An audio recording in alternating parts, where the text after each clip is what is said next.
Hello everyone, welcome back. तो आज हम लोग करने वाले हैं प्रैक्टिस सेट 3.3।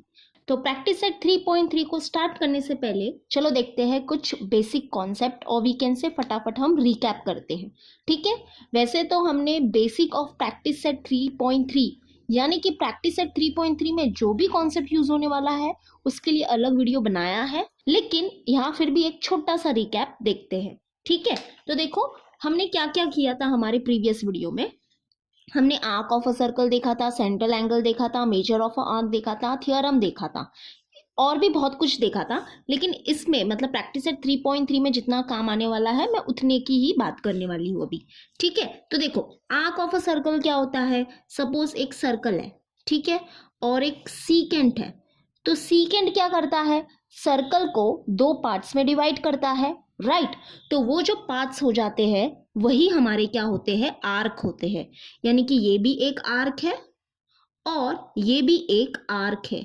बेसिकली आर्क का मतलब क्या होता है, आर्क मतलब एक सर्कल का ही जो पार्ट होता है ना, उसी को हम क्या बोलते हैं, आर्क बोलते हैं। ठीक है, तो ये सीकेंड ने क्या किया, सर्कल को दो पार्ट में डिवाइड किया। ओके, और ये जो दो पार्ट्स हो जाएगी वही हमारे क्या हो जाएंगे, आर्क ऑफ अ सर्कल। अब there are two types of arc. कितने टाइप्स के आर्क है, two types. One is major arc and other is minor arc. Major arc मतलब क्या, मेजर मतलब बड़ा, ओके, माइनर मीन्स व्हाट, छोटा। तो मेजर आर्क मतलब बड़ा आर्क, माइनर आर्क मतलब छोटा आर्क।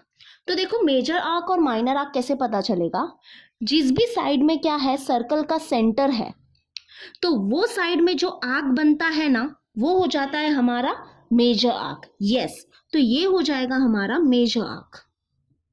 और जिस भी साइड में सेंटर नहीं है तो उस साइड में जो आर्क बनता है उसको हम बोलते हैं माइनर आर्क। ओके, तो ये है हमारा मेजर आर्क दैट इज बड़ा आर्क और ये है हमारा माइनर आर्क दैट इज छोटा आर्क। ओके, सपोज हम लोग क्या करते हैं कि यहाँ पे पॉइंट्स ले लेते हैं कुछ, तो थोड़ा सा और डिटेल में आपको समझाती हूँ मैं और क्या क्या हमने किया था। ओके, अब देखो हम जो आर्क है उसको नेमिंग कैसे करते हैं, यानी कि आर्क को हम लिखते कैसे हैं। तो आर्क को हम कोई भी 3 पॉइंट से लिखते हैं। जैसे कि अगर हमको समझो इस आर्क को लिखना है तो हम कैसे लिखेंगे, arc A P B. Okay, A P B, arc A P B is a major arc.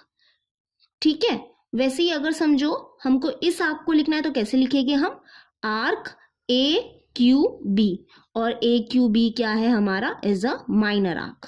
यानी कि हम आर्क को कितने पॉइंट से लिखते हैं, 3 पॉइंट से लिखते हैं। 3 से ज्यादा पॉइंट से हम नहीं लिखते हैं। लेकिन हाँ, हम माइनर आर्क को क्या कर सकते हैं, 2 पॉइंट से भी लिख सकते हैं। यानी कि अगर हमको माइनर आर्क को लिखना है, जैसे कि हम माइनर आर्क को ऐसे भी लिख सकते हैं, दैट इज और लगा के लिख सकते हैं arc A B. Okay, arc A B भी लिख सकते हैं। यानी कि माइनर आर्क को हम क्या कर सकते हैं, 2 पॉइंट से भी लिख सकते हैं। ठीक है, ये जो माइनर आर्क है उसके जो ये एंड पॉइंट्स हो जाएंगे ना, खाली उससे भी हम क्या कर सकते हैं, उसको लिख सकते हैं। हाँ, और एक बात देखो कि जिस भी पॉइंट पे ये सीकेंट और ये सर्कल क्या करते हैं, इंटरसेक्ट करते हैं, वो जो पॉइंट्स हो जाते हैं वही क्या हो जाते हैं, हमारे आर्क के एंड पॉइंट्स भी हो जाते हैं। यस, तो देखो ये जो सीकेंट है और ये जो सर्कल है वो कौन से पॉइंट पे इंटरसेक्ट कर रहे हैं, पॉइंट ए और बी। तो ये जो पॉइंट ए और बी है ना, वो क्या है, ये दोनों arc that is major arc और माइनर आर्क के एंड पॉइंट्स भी है। देखो मेजर आर्क का एंड पॉइंट्स क्या है, ए बी है, और माइनर आर्क का भी एंड पॉइंट्स क्या है, ए बी है। ओके, बस हमने आर्क ऑफ अ सर्कल के बारे में ये पढ़ा था कि, और हमने ये भी देखा था कि नेमिंग कैसे की जाती है आर्क की। और हमेशा याद रखना माइनर आर्क को हम 2 पॉइंट से भी लिख सकते हैं, लेकिन हाँ मेजर आर्क को हमेशा हम 3 पॉइंट से ही लिखेंगे। ओके, फिर हमने देखा था central angle. What is central angle, central angle मतलब क्या कि जो वर्टेक्स होता है एंगल का वो अगर सेंटर पे है तो वैसे एंगल को हम बोलते हैं सेंट्रल एंगल। जैसे कि सबसे पहले तो देखो ये होता है एक एंगल, ठीक है, अगर समझो ये एंगल है हमारा A O B. Okay, this is angle A O B. तो ये जो एंगल होता है ना, इसका ये जो पॉइंट होता है उसको हम बोलते हैं vertex of the angle, that is point O is what, vertex of the angle. और ये हो जाते हैं आर्म्स ऑफ द एंगल। ठीक है, ये हमारे क्या है, आर्म्स ऑफ द एंगल। तो अब देखो, समझो कि एक सर्कल है, ठीक है, ये सेंटर है हमारा O। तो अगर ये जो एंगल है उसका वर्टेक्स जो है ना वो अगर सेंटर पे है तो हम वैसे एंगल को बोलते हैं सेंट्रल एंगल। जैसे कि देखो, अभी मैं यहाँ पे एक एंगल बनाऊंगी और उसका जो वर्टेक्स है ना वो सेंटर पे है ना। तो ये देखो, ये एक एंगल है, दैट इज एंगल, सॉरी यहाँ पे नहीं आएगा, यहाँ पे लिखेंगे AB। ओके, तो देखो ये जो एंगल है दैट इज एंगल AOB जो है, ये जो एंगल है वो क्या है, हमारा सेंट्रल एंगल है। क्यों? क्योंकि ये जो एंगल है दैट इज एंगल AOB, उसका जो वर्टेक्स है वो कहाँ पे है, सेंटर पे है, सर्कल के सेंटर पे है। तो ये जो एंगल AOB हो जाएगा वो क्या हो जाएगा, इज सेंट्रल एंगल। ओके, बहुत ही इजी कॉन्सेप्ट है। तो हाँ देखो, ये जो सेंट्रल एंगल है वो भी क्या करता है, सर्कल को मेजर आर्क और माइनर आर्क में डिवाइड करता है। जैसे कि सीकेंड क्या करता है, सर्कल को दो पार्ट में डिवाइड करता है and the parts are known as arc of the circle. वैसे ही हमारा सेंट्रल एंगल क्या करता है, सर्कल को मेजर आर्क और माइनर आर्क में डिवाइड करता है। तो जो ये जो आर्म्स है ना, मतलब सेंट्रल एंगल की जो ये आर्म्स है उसके अंदर जो आर्क बनता है उसको हम बोलते हैं माइनर आर्क, और ये हो जाएगा हमारा मेजर आर्क। ठीक है, समझा? दिस इज अवर माइनर यानी छोटा आर्क, और ये यहां से लगा के यहां तक ये हो जाएगा हमारा मेजर आर्क। समझो, यहाँ पे हम कोई पॉइंट ले लेते हैं, पॉइंट P, और यहाँ पे लेते हैं पॉइंट Q। ओके, यानी कि ये जो आर्क है दैट इज आर्क APB, ये हो जाएगा हमारा माइनर आर्क, और ये जो आर्क है दैट इज आर्क AQB, ये है हमारा क्या, मेजर आर्क। सिंपल, ठीक है। हमने सेंट्रल एंगल के बारे में यही किया था। फिर हमने क्या देखा था, major of a arc. Yes, arc का जो मेजरमेंट है ना वो भी हमारे लिए बहुत इंपॉर्टेंट है। अगर समझो हमको कभी क्या करना है, आर्क्स को कंपेयर करना है कि कौन सा आर्क बड़ा है कौन सा आर्क छोटा है, तो उसके लिए आर्क्स का क्या लगता है, मेजरमेंट लगता है। तो आर्क का जो मेजरमेंट होता है वो हमेशा क्या होता है, डिग्री में होता है। Always remember this. ओके, तो आर्क का जो मेजरमेंट होगा वो हमेशा क्या होगा, डिग्री में होगा। ओके, तो अब देखो, हमने वैसे तो बहुत सारे कॉन्सेप्ट किए थे, उसमें से एक कॉन्सेप्ट क्या था कि ये जो माइनर आर्क जो होता है उसका जो मेजर होता है वो किसके इक्वल होता है, yes, is equal to the measure of its corresponding central angle. And this is very important, practice set में बहुत काम आने वाला है, ये फर्स्ट क्वेश्चन में ही तुम लोग देखोगे। देखो, ये है हमारा माइनर आर्क। तो माइनर आर्क का जो मेजर होता है ना, यानी कि इसका जो मेजरमेंट होता है ना वो किसके इक्वल होता है, is equal to its corresponding central angle. इसके करस्पॉन्डिंग सेंट्रल में जो एंगल है उसका जो मेजर होगा वही ये माइनर आर्क का भी मेजरमेंट होगा। जैसे कि समझो, अगर हम इसका मेजरमेंट ले लेते हैं कितना, 40 डिग्री। ओके, यानी कि जो हमारा सेंट्रल एंगल है दैट इज एंगल AOB जो है वो है 40 डिग्री। तो ये जो मेजर हो जाएगा that is measure of arc APB is also 40 degree. Okay, because this is our minor arc, और माइनर आर्क का मेजरमेंट जो होता है वो इसके सेंट्रल एंगल के इक्वल होता है, दैट इज इसके करस्पॉन्डिंग सेंट्रल एंगल के इक्वल होता है। सिंपल सी बात, ठीक है। और हम ऐसे लिखते हैं, कैसे लिखते हैं, measure of arc APB is equal to 40 degree. वैसे ही देखो, हमने और क्या किया था, देखो ये पूरा जो सर्कल है उसका जो मेजर होता है वो कितना होता है, 360 डिग्री, बरोबर। और ये जो पूरा सर्कल है वो ये दो आर्क से बना है, दैट इज मेजर आर्क और माइनर आर्क से बना है। तो जब हम क्या करेंगे, देखो मेजर ऑफ मेजर आर्क करेंगे, that is measure of major arc क्या है हमारा, AQB, plus measure of minor arc क्या है हमारा, APB। ओके, तो जब हम क्या करेंगे, ये जो मेजर आर्क का मेजरमेंट एंड माइनर आर्क का जो मेजरमेंट है उसको प्लस करेंगे तो हमको कितना मिलेगा, 360 डिग्री मिलेगा।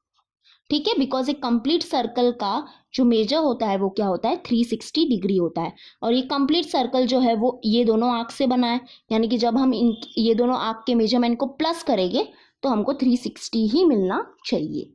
ठीक है, ओके। और फिर हमने क्या देखा था कि ये जो, हाँ, थियरम देखे थे। थियरम, इसमें से दो थियरम देखे थे। तो वो दो थियरम क्या थे कि देखो, अगर कोई, एक मिनट मैं थोड़ा पीछे करती हूँ। तो देखो, वो जो दो थियोरम्स थे वो हमारे थियोरम्स क्या थे कि अगर सपोज कि अगर एक सर्कल है, ठीक है, एक सर्कल है और समझो कि यहाँ पे एक कॉर्ड है और यहाँ पे एक कॉर्ड है।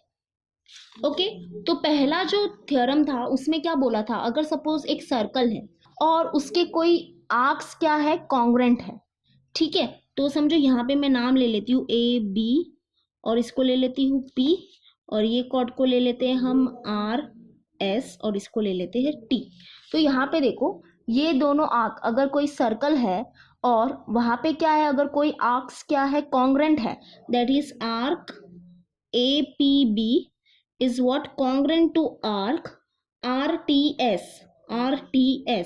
तो उसके करस्पॉन्डिंग कॉर्ड्स क्या हो जाएंगे, कॉन्ग्रेंट हो जाएंगे। यस, यानी कि ये जो आर्क है उसके करस्पॉन्डिंग में जो कॉर्ड है वो कौन सा कॉर्ड है, chord A B. That is we can say कि कॉर्ड ए बी जो हो जाएगा वो क्या हो जाएगा, कॉन्ग्रेंट हो जाएगा किसको, कॉर्ड इसके जो करस्पॉन्डिंग कॉर्ड है उसको, दैट इज इसके, यानी ये जो आर्क है that is arc R T S, इसके करस्पॉन्डिंग में कौन सा कॉर्ड है, yes R S is congruent to chord R S. यानी कि अगर एक सर्कल है और उसके क्या है, आर्क्स क्या है, कॉन्ग्रेंट है, तो उसके करस्पॉन्डिंग कॉर्ड्स भी क्या हो जाएंगे, कॉन्ग्रेंट हो जाएंगे। ये एक थ्योरम था। फिर और एक थ्योरम था जो इसका ही उल्टा है, ठीक है। 61 पेज नंबर में है, टेक्स्ट बुक में देखना आप लोग। और ये थ्योरम को हमने प्रूव भी किया है, टेंशन मत लो, आप जाओगे सर्कल वाली प्लेलिस्ट में तो आपको मिल जाएगा बेसिक ऑफ प्रैक्टिस सेट 3.3, तो वहाँ पे देख सकते हो आप, ठीक है। तो यहाँ पे मैं एक्स वाई और ये ले लेती हूँ टी, यहाँ पे ले लेते हैं हम ए बी और ये सी। जैसे कि अब देखो दूसरा थ्योरम क्या था कि अगर सपोज एक सर्कल है और उसके कॉर्ड्स क्या है, कॉन्ग्रेंट है, ध्यान से सुनना, अगर कॉर्ड्स क्या है, कॉन्ग्रेंट है, that is chord X Y is what congruent to chord A B, तो हम क्या बोल सकते हैं कि उसके करस्पॉन्डिंग आर्क्स जो हो जाएंगे ना वो भी क्या हो जाएंगे, कॉन्ग्रेंट हो जाएंगे। यस, तो हम क्या बोल सकते हैं कि ये जो कॉर्ड है उसके करस्पॉन्डिंग में जो आर्क है वो कौन सा है, that is arc X T Y is congruent to what, arc A C B. यानी एक्चुअली में ये दोनों क्या है, एक दूसरे के उल्टे हैं। बस सिंपल सी बात समझ लो कि अगर क्या है, आर्क क्या है, कॉन्ग्रेंट है एक सर्कल के, तो उसके करस्पॉन्डिंग कॉर्ड्स क्या हो जाएंगे, कॉन्ग्रेंट हो जाएंगे। और अगर समझो कि कॉर्ड अगर कॉन्ग्रेंट है एक सर्कल के, तो उसके करस्पॉन्डिंग आर्क्स क्या हो जाएंगे, कॉन्ग्रेंट हो जाएंगे, ठीक है। तो यही हमने किया था हमारे बेसिक वीडियो में, इस और डिटेल में किया था हमने, ठीक है। लेकिन कोई बात नहीं, हम अब स्टार्ट करेंगे। वैसे तो ऑलमोस्ट आपको बता दिया है कि कौन कौन से कॉन्सेप्ट चालू होने वाले हैं। तो चलो अभी हम करेंगे प्रैक्टिस सेट 3.3। तो चलो अभी हम स्टार्ट करेंगे प्रैक्टिस सेट 3.3। तो इसका जो फर्स्ट वन है वो देखो क्या है, in figure 3.37 points G D E F are concyclic points of a circle with center C। यानी क्या दिया है, एक सर्कल है और उसका सेंटर क्या है, C है, और ये जो पॉइंट्स है that is points G D E F, ये क्या है, कॉन्साइक्लिक पॉइंट्स है। कॉन्साइक्लिक पॉइंट्स मतलब क्या, ऐसे पॉइंट्स जो कॉमन सर्कल के ऊपर लाई करते हैं, यानी कि एक ही सर्कल के ऊपर जो पॉइंट्स लाई करते हैं वैसे पॉइंट्स को हम बोलते हैं कॉन्साइक्लिक पॉइंट्स।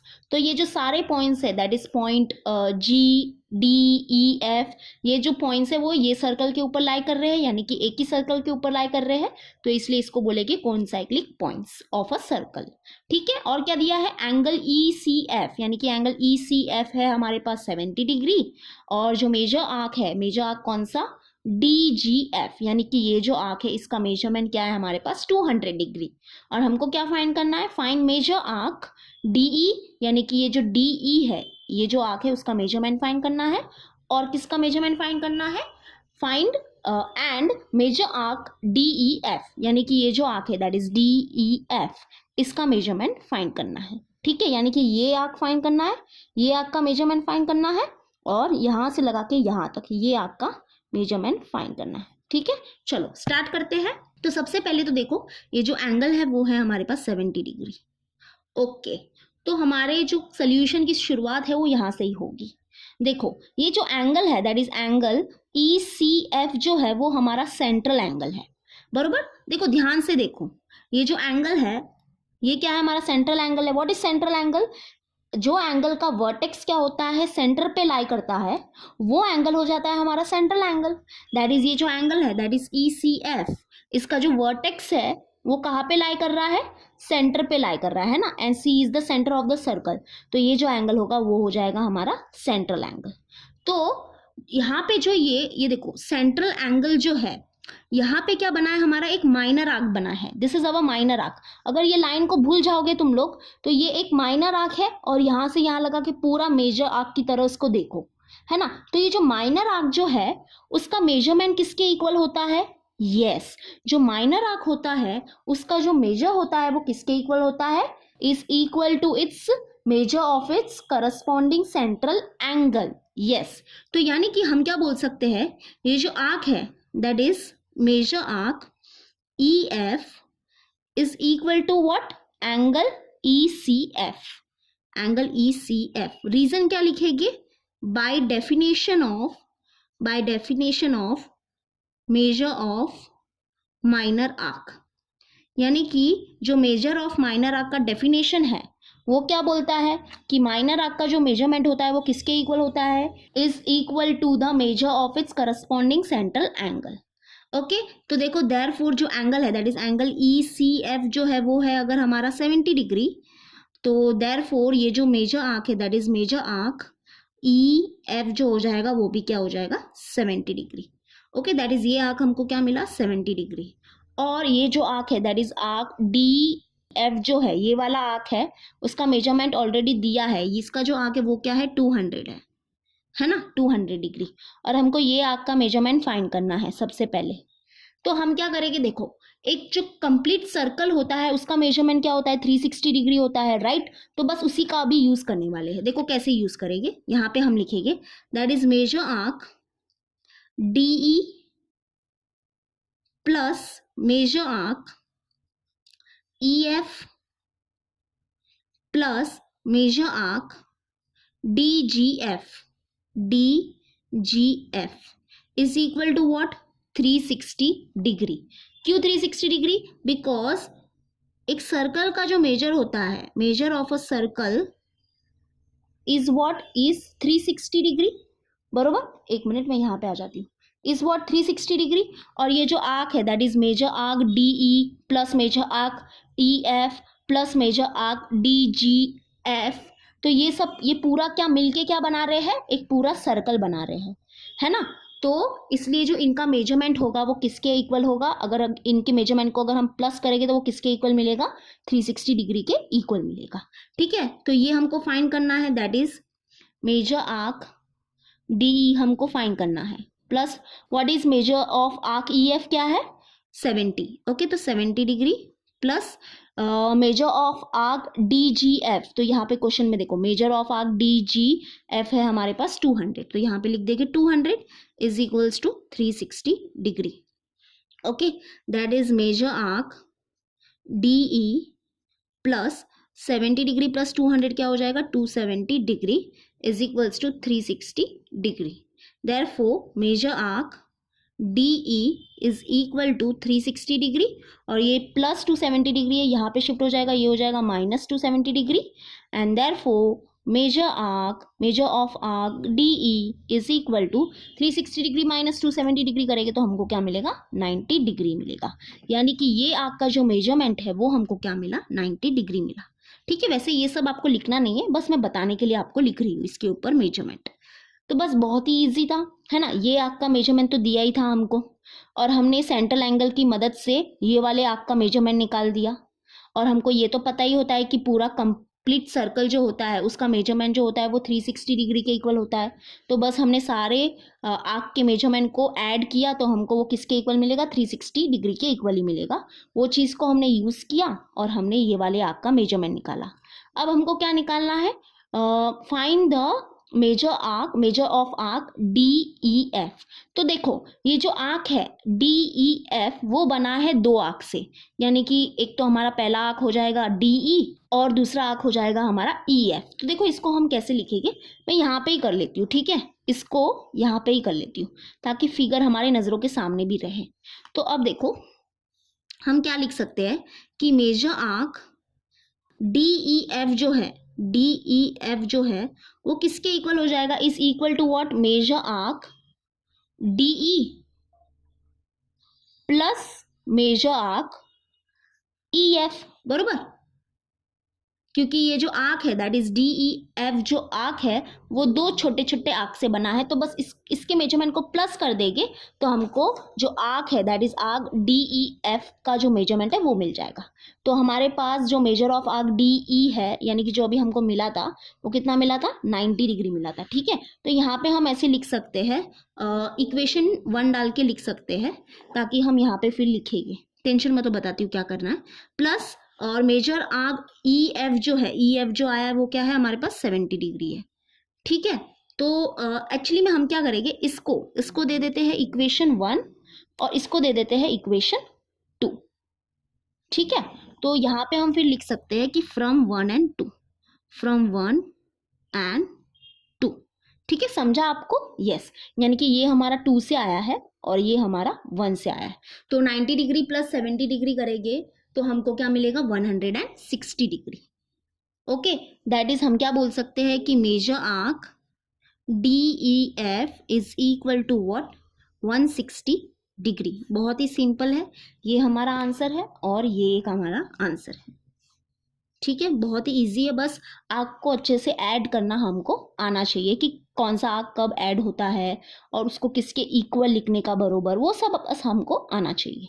ठीक है, तो ये हो गया हमारा फर्स्ट वन, इसको नोट डाउन कर लो, फिर हम करेंगे सेकेंड वन।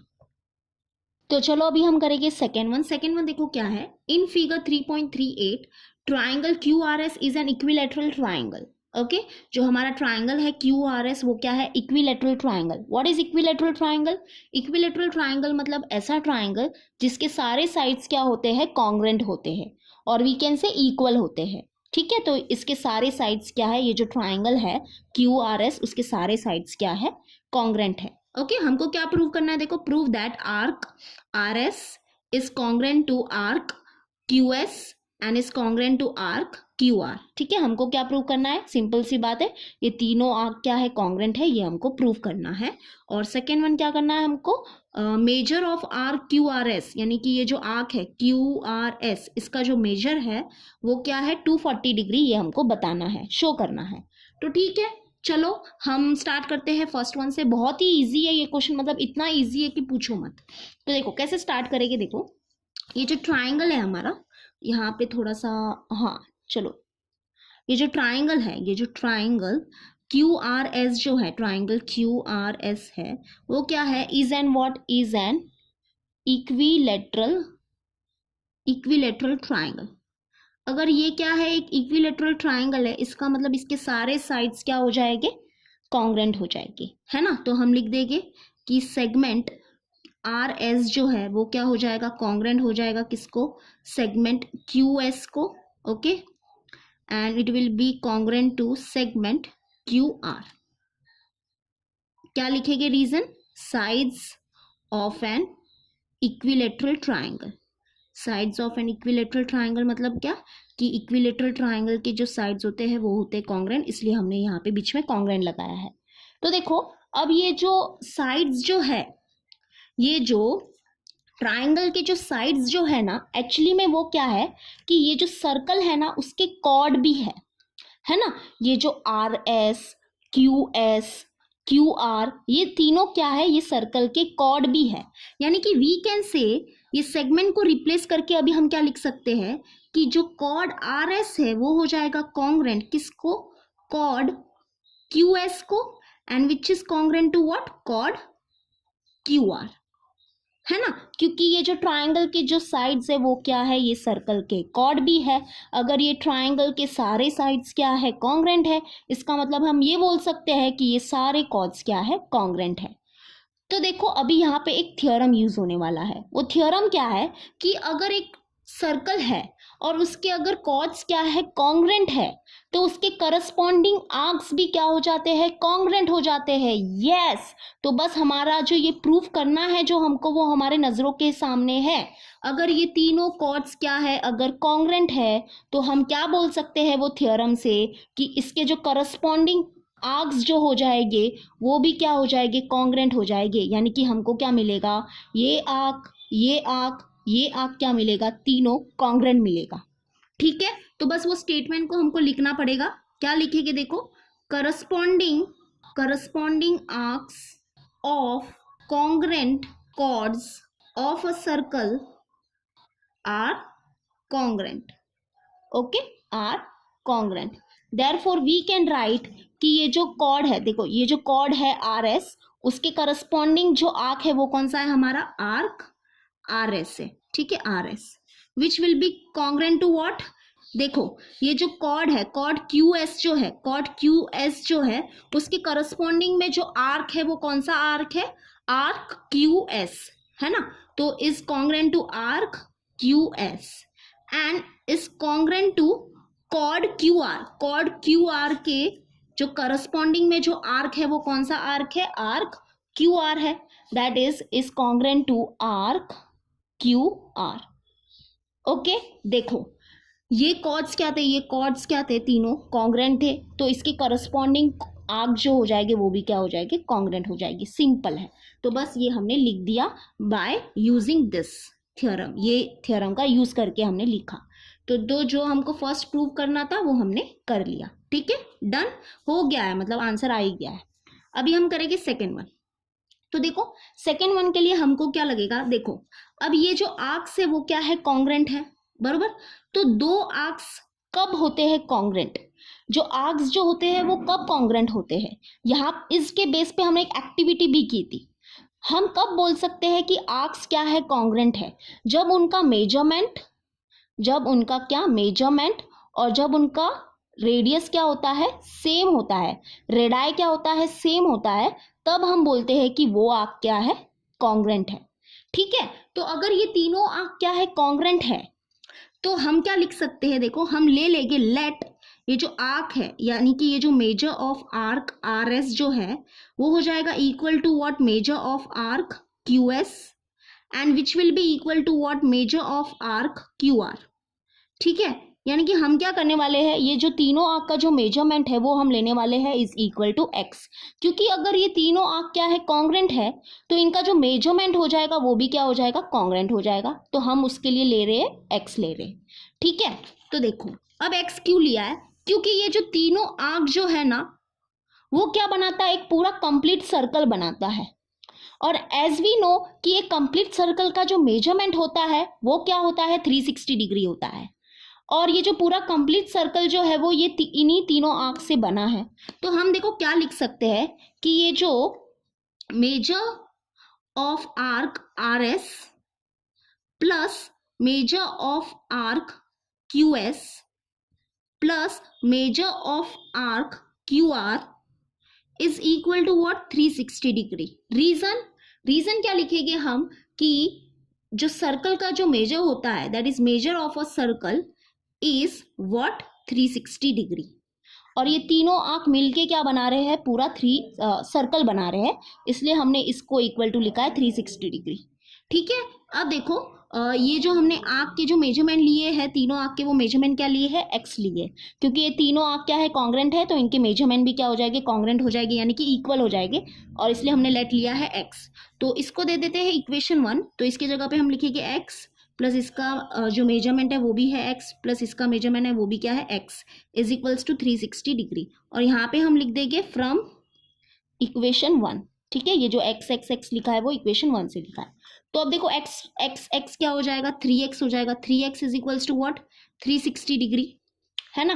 तो that is x is equals to 360 degree, और ये जो 3 यहाँ पे मल्टीप्लाई में है यहाँ पे आ जाएगा डिवाइड में, that is x is equals to what, 3 1 जा 3, 3 1 जा 3, 3 2 जा 6, 3 0 जा 0, that is x is equals to what, 120 degree.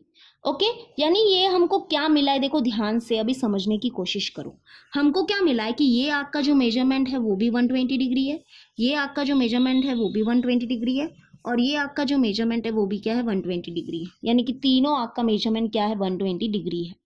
Okay, और हमको क्या फाइंड करना है, हमको क्या बताना है, कि हमको क्या प्रूव करना है कि जो measure of arc Q R S जो है, यानी कि ये आर्क का जो मेजरमेंट है वो कितना है, 240 डिग्री है। तो वो तो बहुत ही ईजी है। देखो इसके आगे हम कंटिन्यू करेंगे, इसके आगे हम कैसे कंटिन्यू करेंगे, देखो दैट इज, अब देखो measure of arc Q R S is equal to what, ये जो आर्क क्यू आर एस जो है वो कौन से दो आर्क से बना है, ये आर्क और ये आर्क से बना है, बरोबर। तो हम क्या लिख सकते हैं, this is equal to what, measure of arc Q R plus measure of arc R S, okay, बरोबर।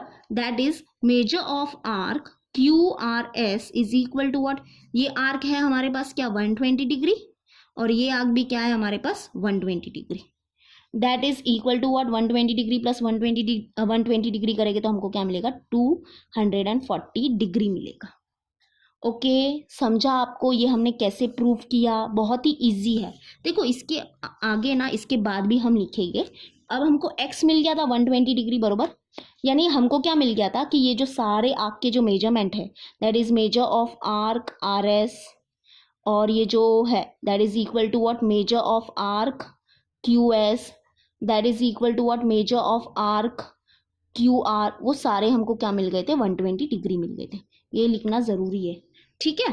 तो बस यही हमने क्या किया है, यूज़ किया है कि देखो हमने क्या किया है, सेकेंड वन में क्या किया, हमको फर्स्ट वन में क्या मिल गया था कि ये तीनों आर्क क्या है, कॉन्ग्रेंट है। अगर आर्क क्या होते हैं, कॉन्ग्रेंट होते हैं, तो वो आर्क का जो मेजरमेंट होता है ना, वो क्या होता है, इक्वल होता है, ठीक है। इसलिए हमने क्या लिया कि ये आर्क के जो मेजरमेंट है वो हमने ले लिए x, ठीक है। एंड एज वी नो कि ये जो पूरा सर्कल जो है वो ये तीनों आर्क से ही बना था। तो जब हम क्या करेंगे, ये तीनों आर्क का मेजरमेंट क्या करेंगे, प्लस करेंगे, तो हमको क्या मिलेगा, 360 डिग्री मिलेगा, बिकॉज एक सर्कल का मेजरमेंट होता है 360 डिग्री। तो बस हमने यहाँ पे x और यहाँ पे x और यहाँ पे x लिखा, क्योंकि हमने x लिया है ये तीनों आर्क का मेजरमेंट। एंड फिर हमने बस सॉल्व किया, x की वैल्यू निकाली, मतलब ये तीनों आर्क का जो मेजरमेंट मिला वो मिला 120 डिग्री। और हमको क्या फाइंड करना था, हमको फाइंड करना था major of arc Q R S. And जो ये आर्क है क्यू आर एस वो किससे बना है, ये आर्क और ये आर्क से बना है, बरोबर। तो बस वही हमने लिखा कि measure arc Q R S is equal to measure arc Q R plus measure arc R S, and that is equal to 120 degree plus 120 degree, and that is equal to 240 degree. Okay, तो ये हो गया proof. तो चलो अभी हम करेंगे third one, which is the last one. तो चलो अभी हम करेंगे थर्ड वन देखो क्या है, in figure 3.39 chord A B is congruent to chord C D, यानी कि ये जो कॉर्ड है वो क्या है, दोनों कॉन्ग्रेंट है। We have to prove that arc A C is congruent to arc B D, यानी हमको क्या प्रूव करना है कि ये दोनों आर्क क्या है, कॉन्ग्रेंट है, ठीक है। बहुत ही ईजी है, देखो इसका सोल्यूशन। तो हमको क्या गिवन है कि जो कॉर्ड ए बी है वो क्या है, कॉन्ग्रेंट है किसको, कॉर्ड सी डी को, यानी कि इसके करस्पॉन्डिंग में जो आर्क्स हो जाएगी वो भी क्या हो जाएगी, कॉन्ग्रेंट हो जाएगी, राइट, बाय थ्योरम। थ्योरम क्या बोलता है, अगर कोई एक सर्कल है और उसके कॉर्ड्स क्या है, अगर कॉन्ग्रेंट है तो उसके करस्पॉन्डिंग आर्क्स भी क्या हो जाएंगे, कॉन्ग्रेंट हो जाएगी, है ना। तो बस वही हम लिखेंगे यहाँ पे हम थ्योरम का स्टेटमेंट लिख देते हैं। क्या है वो थ्योरम का statement, corresponding arcs of congruent chord of a circle are congruent, okay. तो यानी कि ये जो कॉर्ड ए बी है इसके करस्पॉन्डिंग में जो आर्क है that is arc A C B will be congruent to arc, ये जो कॉर्ड सी डी है उसके करस्पॉन्डिंग में कौन सा आर्क है, yes, arc C B D, okay, C B D.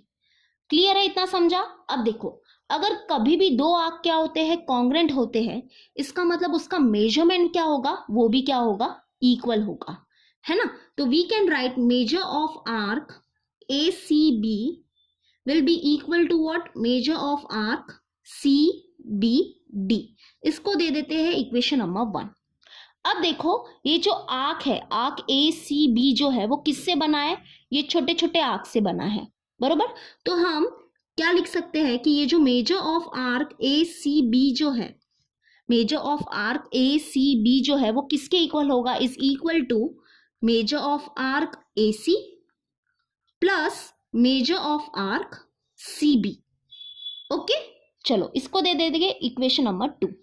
अब देखो ये जो आर्क है दैट इज आर्क CBD जो है, आर्क CBD जो है वो किससे बना है, यहाँ पे लिखेंगे हम मेजर ऑफ आर्क CBD जो है, CBD जो है वो हो जाएगा equal to what, measure of arc CB plus measure of arc BD, right, BD। इसको दे देंगे हम इक्वेशन नंबर 3। अब देखो फ्रॉम इक्वेशन 1, 2 एंड 3 हमको क्या मिलेगा, क्या मिलेगा, देखो इक्वेशन 1 हमारा क्या है, देखो इक्वेशन 1 हमारा, फिर से मैं दोबारा लिखती हूँ आपको समझाने के लिए। इक्वेशन 1 है हमारा measure of arc ACB is equal to what, measure of arc CBD, okay. लेकिन देखो इक्वेशन 2 में हमको जो मेजर ऑफ आर्क ACB जो मिला है वो किसके इक्वल मिला है, इसके इक्वल मिला है, मतलब इसके जगह पे हम ये लिख सकते हैं by equation 2 that is measure of arc ACB is equal to what, measure of arc AC plus measure of arc CB, okay, that is equal to measure of arc CBD जो है, मेजर ऑफ आर्क CBD जो है वो किसके equal है, इसके equal है, that is इसके जगह पे हम क्या लिख सकते हैं, ये लिख सकते हैं, that is measure of arc CB plus measure of arc BD। तो यहाँ पे देखो ये जो मेजर ऑफ आर्क CB जो है वो ये साइड में भी है और मेजर ऑफ आर्क CB जो है वो ये साइड में भी है, तो ये क्या हो जाएंगे, कैंसल आउट हो जाएंगे। तो क्या बचेगा, सिर्फ ये बचेगा, that is measure of arc AC is equal to what, measure of arc BD। और दो आर्क का अगर मेजरमेंट इक्वल है इसका मतलब वो दोनों आर्क क्या है, कॉन्ग्रेंट है, यानी कि हम क्या लिख सकते हैं, arc AC is congruent to what, arc BD। बस यही हमको क्या करना था, प्रूफ करना था। देख लो arc AC is congruent to arc BD, यानी कि ये जो आर्क है वो क्या है, ये आर्क के कॉन्ग्रेंट है, ये हमको प्रूव करना था। बस बहुत ही इजी था। तो हमने क्या यूज किया, देखो chord AB is congruent to chord CD, यानी कि इसके करस्पॉन्डिंग आर्क जो हो जाएंगे वो भी क्या हो जाएंगे, कॉन्ग्रेंट हो जाएंगे। सबसे पहला इक्वेशन सबसे पहले हमने यही लिखा था, ओके। अगर ये दोनों आर्क क्या है, कॉन्ग्रेंट है, इसका मतलब इसका मेजरमेंट क्या हो जाएगा, इक्वल हो जाएगा। तो बस हमने वही लिखा, यहाँ पे मेजरमेंट लगा दिया था, ठीक है। तो ये जो मेजर ऑफ आर्क ACB जो है वो क्या हो जाएगा, is equal to what, measure of arc AC plus measure of arc CB। फिर ये जो मेजर ऑफ आर्क CBD जो है वो क्या हो जाएगा, is equal to measure of arc CB plus measure of arc BD, okay. तो बस इसके जगह पे हमने ये लिखा और इसके जगह पे इसके जगह पे हमने ये लिखा। फ्रॉम इक्वेशन 1 एंड 2 एंड 3 हमको क्या मिला, फिर ये मिला था। तो बस ये जो मेजर ऑफ आर्क CB है और ये जो मेजर ऑफ आर्क CB है ये कैंसिल आउट हो गए और हमको जो चाहिए था वो मिल गया। अगर दो आर्क के मेजरमेंट क्या है, अगर इक्वल है, इसका मतलब वो दोनों आर्क्स क्या हो सकते हैं, कॉन्ग्रेंट हो सकते हैं, ठीक है। तो बस यही हमने लिखा, ये हो गया हमारा प्रैक्टिस सेट 3.3 कंप्लीट। तो चलो अभी हम मिलेंगे नेक्स्ट वीडियो में, till then bye and take care.